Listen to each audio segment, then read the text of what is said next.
हम खबर का रुख करेंगे। एआईएमआईएम चीफ ओवैसी का संघ पर हमला देखने को मिला। चीन का नाम लेने से डरते हैं भागवत। ओवैसी ने कहा कि पाकिस्तान से दहशतगर्द दरअंदाजी कराते हैं। भागवत कहते हैं कि मुल्क को अंदर से खतरा है।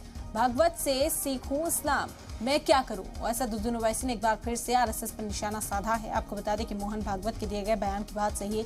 असदुद्दीन ओवैसी उस पर नाराजगी का इजहार कर रहे हैं और एक बार फिर से संघ पर हमला साधते हुए वो नजर आए। उन्होंने कहा कि चीन का नाम लेने से डरते हैं मोहन भागवत।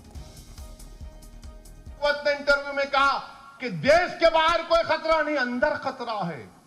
वाह मोहन भागवत, चीन का नाम लेने से इतना डरते क्यों हैं आप? हमारी सरजमीन पर, भारत की सरजमीन पर डेमचाक और डेमसाक में 2000 स्क्वायर किलोमीटर पर चीन घुस के बैठा है। चीन का नाम नहीं लेते आप। जम्मू में पाकिस्तान से टेररिस्ट घुस कर आते हैं और मारते हैं भारत के लोगों को, जिसमें मासूम बच्चे भी मर जाते हैं। 1 जनवरी को मुंह नहीं खोलते क्योंकि मोहन भागवत आरएसएस ये मानती है कि मुल्क के बाहर कोई खतरा ही नहीं है, अंदर खतरा है। अंदर किससे खतरा है?